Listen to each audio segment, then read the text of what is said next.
welcome to Otaku Saga. I'm Zero. I'm DK. And I'm Rizzo, and today on Anime Reaction, we watched the second episode of Sangatsu no Lion.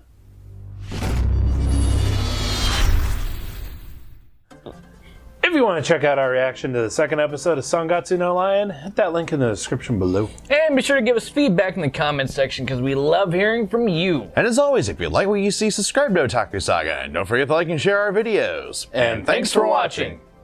Alright, so this one. A bit of everything, really. The smorgasbord of plot elements. This was quite the experience. It was a much different experience than we had last week. Yeah. So in this one, we start off with the more funny stuff, because we get Ray's self-proclaimed rival. Annoying. Rivals, actually. We Well, do yeah, be but- two of them. Well, at first we have the guy who's, I assume he's somewhere near Ray's age, who is going to be Ray's next match after the one that we see in this episode. Yeah. He's the guy at the end of the previous episode who raided Ray's mailbox, opened Ray's mail, proceeded to stalk and harass Ray, and then broke into his apartment and ordered pizza. Well, at least he bought pizza. I mean, that really fixes all of his other mistakes. Oh, yeah, you know. But at the same time, crimes and all. I actually don't think he shared the pizza. Probably not. I have a feeling that guy was much skinnier when his butler was still there. I don't know. Like, eating 4 pizzas in a sitting at a habit, I think that takes a while to develop as a habit. I think he's been at it for a while. And also, he had a big old, like, 2-liter of Diet Coke or something like that. Which, to be I'll fair... have 4 pizzas with everything Yep. and a Diet Coke. Which, yeah, bottles that big in Japan are expensive and or hard to find. Because serving sizes are much smaller. Yeah. But anyway, yeah, he's fat. He's fat. And they make full use of that joke. Like, even to the point where, like, he turns towards the camera and smiles, and you get an onomatopoeia that says pudgy next to him. Smiles and fat. Yeah, but he is way too fabulous. Like, he kind of reminds me of that guy from Boku no Hero Academia, the naval beam guy. Oh, Crouch Beam. Forgot his name. I forgot his name, too. Who cares? He's Crotch Beam to me. Shoot, I read the manga for that, and I don't even remember his name. That's how much I don't care about that It's like, guy. my, what an impact he's made. I remember Mineta. I don't remember that asshole. Right. But yeah, so then we see the next day with where we meet 2 of the senior members of the I guess of a shogi club. shogi group. And I think whatever. that this is where it starts getting into a more serious tone. Like, the match itself was really hilarious. yeah, you it's see- mostly just see that because guy's of one oh dude. shit face. Yeah, we get kind of the different personalities in this. Yeah. Where we see I forgot the one guy, the guy who was actually playing against. Against Kiriyama. Yeah, the guy who's The really spiky hair, kind of aggressive guy. Yeah, the aggressive. Ika or something like that? Itka? I don't know. Anyway, so yeah, he's like really just like straightforward, you know, always just attack. focused, just Yeah. And then we also meet another senior named Smith. Dude looks like Armin from Attack on Titan grew up, survived the war or something like that, and turned into a hipster. Yeah, actually. When it comes to playing things like chess and checkers and most likely shogi, Board game, strategy board If ever games. I actually learn how to play shogi, when you start messing up pieces on the board. Yeah, like it showed him like just grab the piece to put it off to the side, and he messes up all the pieces around it. Just like this. You know that. Listen here, stop messing with my pieces. Don't touch my pieces. I could call you for cheating on that. I've actually done that on a chess match. because I used to be part of the chess team. Oh, yeah, I forgot about that. I completely forgot that you were on the chess club. All three of us were on the chess club, actually. Go figure, right? Anyway. Yeah, it was. Oh my god, it drove me batshit. Absolutely batshit when people do that. Just they move your pieces, and then they're like, they'd be stuck like right in the middle of two squares, and the guy was like, "Oh, no, he was here. He was here. He was here." You touch the piece, you move it. That's the rule. Oh my god. Well, it's when they accidentally bump your piece when they're moving one of their pieces. And like in that one shot where he just like he moved like 6 pieces. Yeah, and it's like, oh, dude, don't do that. Oh, don't do it. Oh, fool, don't do that. I mean, as much of a faux pas as it is, it did do a good job of communicating just how nervous and shook up he was. Whereas Kiriyama doesn't give a shit. Oh man. Take a drink. Yeah, take a drink of my tea. Wreck this fool. Take a drink. Anyway, so then afterwards, the two seniors take Ray over to a hostess club in Ginza. Like not even like this with money, it's like that with money. Pretty much. You can imagine like a high-end cocktail costing several $100s. Yeah. I wish I was joking. Yeah, like ridiculously expensive area. And wouldn't you know, Akari? Yeah, Akari, the oldest sister, actually works there, which means that she probably makes a fair bit of money. Like I thought that it'd be like, you know, the three sisters or whatever are hurting for money because it's just them. No, they're.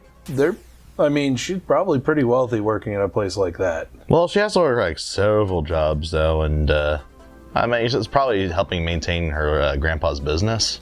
Yeah, so that's a fair bit of money. But I'm just saying, like she's probably not making a small amount of money working there. No. So it really perturbs me why these two upperclassmen would expect our main character. Because he makes more money than all of them. I think they're just kind of picking on him a little bit. That could be it too. No. But at least they're not as bad as the ones that it didn't quite show in the past.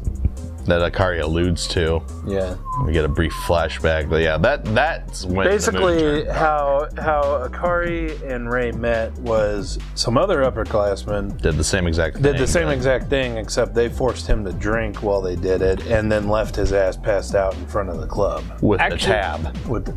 Actually, the decline into the darkness actually ended up with the actually started off with his opponent, you know, fetal position in the corner, and Smith was like, he wanted to be on TV so his grandpa, who's in the hospital out can watch him. Yeah, can watch him play. Could watch him for the first time ever. Oof. That's the start of it. Okay. Yeah. Don't try to, give some sob story. Especially after the way you treated him after. Yeah. I'm sorry. I don't like the upperclassmen. I don't like those two. One of them was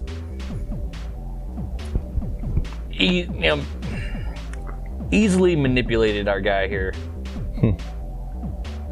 Ray. Easily manipulated him just a wee bit. Yeah. And then just literally dragged him along. Well, throughout this anime, I think it's well established that he is easily manipulated by just about anyone anyway. Yeah, he's a pretty weak person. I guess that's kind of the point, actually. But I did like how Akari turned it around and made it so that one of the other guys was treating. Oh, that man. was hilarious. So that was devious and smooth. Just absolutely devilish. Oh man. And women are scary creatures. Yeah. Yeah. Yes, Ray. Yes, they are. Oh, man. But and then it goes into this really, really dark backstory of Ray and the instant where Ray actually meets Akari. Yeah, basically, as she alluded to, she met him when he was passed out drunk in front of the club. And actually, it was showing him, it almost looked like he just got beat up, too. Because he had, like, I guess, scratches or bruises on his face. Yeah. So, yikes. Damn. And then she ended up taking him back to her house with her sisters there. And so the first time that he officially met them, he woke up with a hangover in their living room. And so naturally, the baby comes in and starts yelling. I mean, I think all of them are kind of loud anyway, but... True. And then they got the cats. Who have their own voice actors. Baby, is it you? Baby more than usual. That was really funny too. But yeah, that part, it was showing back in the present day when he meets them during Oban, I think. Yeah, the end of Oban. Yeah, so... basically. Akira? Akari? Why the hell did I think Akira? Freudian slip. I don't know. Right. Anyway, Akari ended up extending him an offer that says you're always welcome to come by. Right? Yeah.